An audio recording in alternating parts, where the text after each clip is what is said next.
Hello and welcome to the Asian game here at the FIFA Women's World Cup, where of course all our coverage is sponsored by our good friends at SMC. Paul Williams alongside Michael Church outside Hindmarsh Stadium on a freezing cold night, Michael. I speak a lot about the weather on this podcast, but I reckon this is the coldest night we've had here in Adelaide so far. I'm rugged up with the jacket and the scarf and I'm still cold. So this might be a short and sharp one. I might drop the microphone with my hands freeze off. But it's cold. England were red hot though. They were scintillating tonight against an admittedly poor Chinese outfit. But I think England are the story out of this one. They were super impressive. They really were. They weren't just one level, they were probably two levels ahead of China in terms of physicality, in terms of technicalities, in terms of their ability to move the ball around, their speed, tactically. It was like watching adults playing with kids. It was really such a difference in terms of, well, just everything. Lauren James in particular was exceptional. I'd like to see her playing against a team that would give her more of a physical challenge, because really, I think I can't even remember which goal it was. There were so many. Her first goal, when she scored from the free kick that was played to her on the edge of the box, where there was literally no one near her. Where was the mark? It was bewildering, the way in which the Chinese defence switched off, and it was indicative of a below par performance from them, but really they've not played well at this tournament at all. Okay, they showed a lot of fight and a lot of spirit in the game against Haiti when they came back from going a player down to win 1-0, but really they've not progressed. They've not progressed in the way that we're seeing the European teams in particular have progressed over the last sort of 4 to 6 years, and they were well beaten tonight. They were. I made the comment to you during the game that it very much felt like women against girls out there tonight. England were superior in every facet of the game, physically, technically, tactically. You could really see the gulf that has now developed between the very best in Europe and the best in the middle ranking. Yeah, I was going to say the best in Asia, but China may be Asian champions, but they're not the best team in Asia. But there's certainly in that next rung down, and there's that massive gulf that now exists, and it feels like that gulf's only going to get bigger. On tonight's game, Shui Xingjia, she threw caution to the wind. She started Wang Shuang. I think she had to the best creative player that they've got in the side. They couldn't risk. It's kind of the similar tactic that they did last time that we spoke about, kind of try and be a little bit more defensive, pragmatic in the first half and then bring on the game changer. The game was already over at halftime tonight. They couldn't risk that, but she just couldn't have the same impact because China just couldn't get their foot on the ball in that first half at all. I think it looked up at the scoreboard at one point, 16 minutes in, they flashed up the completed passes. It was 147 to 33 after 16 minutes, and China couldn't get their foot on the ball. When they did, they looked panicked, they looked rushed, there was no composure. They were really disappointing. They really were, and you look at a player like Georgia Stanway in central midfield, who was playing without her usual partner Kara Walsh in the centre of midfield, and there was a lot being made by the English media about Walsh's knee injury that she sustained in the win over Denmark, and really, as someone who doesn't really watch the England women's team play on a regular basis, but they certainly didn't show any signs that they were missing a player who was being built up as a key player and potentially a key absence tonight. It was just England were really different class, as you say. Shui had to pick Wang Shuang. She had to because Zhang Rui was suspended from having been sent off in the game against the Haitians. But really, she wasn't really involved in that first half because nobody really in China was involved in anything other than just sort of a backs to the wall and trying to keep the English at bay as best as possible. But look, this was a very one-sided performance. I think one of the interesting things, this is the second time in the last 2 years that Serena Wegman has taken a team to play against China at a major tournament, and it's the second time she's come out with a massive win. She was in charge of the Netherlands when they beat China 8-2 at the Olympic Games, and now she's just handed China another big defeat. So Serena Wegman will be very keen to play China again in the future, and I don't think anybody in Chinese football will want to be seeing her or one of her teams for quite some time to come. Yeah, they say these things often come in threes. China will certainly be hoping there's not a third encounter of that. It was really interesting after the game too. I don't know if Shui had the players in the change rooms for a long time. I was in the mix zone. You were waiting for the press conference. It took a long time for the players to appear. It took a long time for the press conference to happen. At one point, I was about to walk out thinking that they've probably already left the stadium and perhaps not come through the mix zone. There was a handful of players that did shuffle through initially. None of them were really speaking. They were quite despondent. Eventually, they did come through. Was able to speak to one of the players, Shen Mengyu, and she was shattered after the game, almost in tears. They know how disappointing that performance was, and from speaking to her as well, they know that there's that massive gulf and that they have to improve, and there's a lot of improvement that needs to come. So if we look now, we've got Olympic qualifiers early next year, I think it is. They start in October. We've got China will play Asian Games as hosts, and those are in late September through to early October. And then Olympic qualifying for the women, if I remember right, I think it starts in October with the first rounds of matches. Could be right, yeah. So they've got a busy schedule, and not just that it's a busy schedule, but they really don't have a lot of time to try and turn around the squad, turn around and improve the performances, lift morale. Shui's got a big job on her hands to try and lift the team after not just this performance tonight, but the three performances. As I say, they showed a lot of fight and a lot of spirit in the game against Haiti. But let's face it, Haiti are a team that are new on the scene at this level, and really you would expect a nation with the resources and with the experience and the talent that we believe Chinese women's football to have not had as many problems with the Haitians as they did. They struggled too against Denmark, and in many instances throughout that opening game in Perth. And she's got a big job on her hands. I think she has as big a job on her hands as she did when she took over in November 2021. Nobody saw the turnaround coming that she managed to perform when she took them to the Asian Cup and won it. But she's got a big job. She's got a big job to lift this team again. Yeah, and to build the morale back in the side after that defeat and the sort of emotional impact, the psychological impact that will have on the players will be quite significant as well. I'll come back to you in a second, Michael. Lucky enough, earlier today, as I flagged before the game, we were very lucky to be invited to speak to Gao Hong, the goalkeeper from China's 1999 Women's World Cup side, who played in that final, and had the great opportunity to speak to her earlier today. She had some fascinating insights into Chinese football, and here's my chat with her. Well, it's an absolute pleasure now to be joined by a legend of Chinese football, Gao Hong, alongside me, a goalkeeper in the Chinese team from the 90s, played in the 1999 Women's World Cup final. Gao, thanks very much for joining us here. Pleasure to have you with us. How are you enjoying this marvellous city of Adelaide so far? Absolutely, I love the city. It's quiet, and the people's friendly. The food's nice, especially the fish. I pretty much enjoy it. We were talking about that before the delicacies and how much you're enjoying the food here in Adelaide. We're talking now just a couple of hours before China play England tonight. Huge game for China. They need a win to get through to the knockout rounds. Are you confident? Do you think China are capable of beating England tonight? I think it's quite challenged games for both of the teams tonight. England, potentially England have the big chance to win the games, I think. But for the football or for the soccer, women's soccer, everything could be happened. Like Germany against Nigeria last night, 2 days ago. Colombia, that will be encourage the Chinese players to copy the same results, maybe. China have a fabulous record in the Women's World Cup. Why do you think women's football in China has been able to perform at such a high level over a number of years? Well, I think it's because the Chinese government actually supports women football.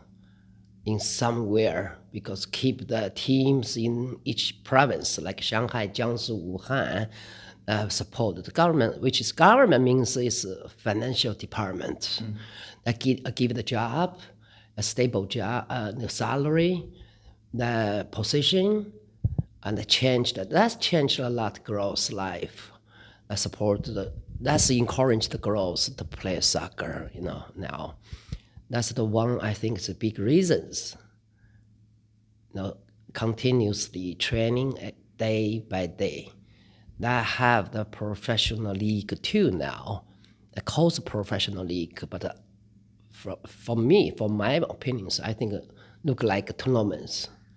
They also for the girls still have a lot of girls love football. They want to change their life through the football. I think that's the two reasons. Yeah.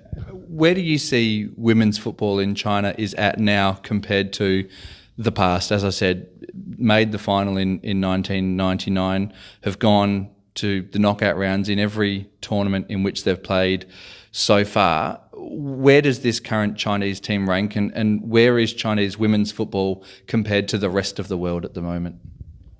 So the fans in China, they like compare the both teams. The team in 1999, the team now, every year, the new team, like 4 years ago, the World Cup, they compare with us. Now, after 4 years, they continuously compare with us. That cause the deliver the spiritual from 1999 to now. And also the China's Football Association, they use the coaches from our generations, like Sui Qingxia, now is our generation, the players in our generation. The vice presidents, Sun Wen, from our our generations. And even 5 years ago, I coached youth team in CFA also. That calls the deliver China. 铿锵玫瑰, that's still rose. The spiritual of the 铿锵玫瑰 from our generation to now. So that's their ideas. But I think that football, they should go forward, move to the forward. It's not always look back. They should go to forward, go to internationally, go to the professionally.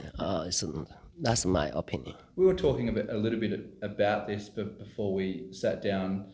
Your views on players in China needing to go internationally to get the experience. I was speaking to one of your former players the other day, Zhang Yuji, who's had the experience in college with Florida State, is now playing in Europe as well. And she said that you encouraged players to take a look at that different career path in going to college and going to America. Why do you think that's so important for Chinese football and for players to consider that?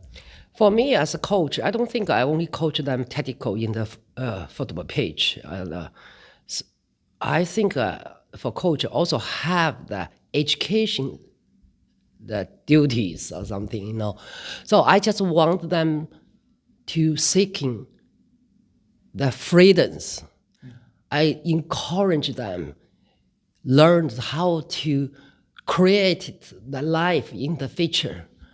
It's not only football, only soccer. It's about the life.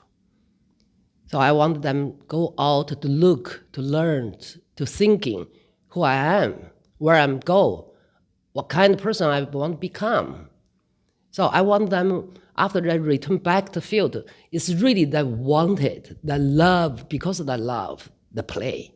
It's not because I want to change my life, I want to have the job, I want to become the popular athletes in China, I can earn a lot of money. Or it's not because those that you play. So that's why I encourage them, go out, get educations, find yourself. After 4 years, if you still want to play, that should be from your heart. So I think that's the main reasons for me. And it's not only for 3 players of them, but for all of the girls. They should thinking.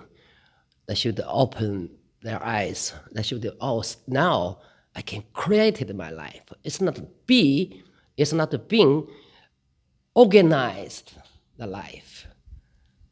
That's I thinking. You had that experience as a player as well. You played in New York. You've had experience post your career in America and Canada, in England as well. Do you think that's helped shape your outlook on all of this? Yes. I shifted because I didn't have those kinds of awareness in China when I was young. Even I started thinking what kind of life I want to be, what kind of person I want to be, what I really interested in. So sometimes I'm thinking out of the football, get the football out from my life, what I can have, what I live, still have. So that's really totally different, compared with the athlete. The world is totally different. I think it's a human being world. Mm-hmm. Absolutely.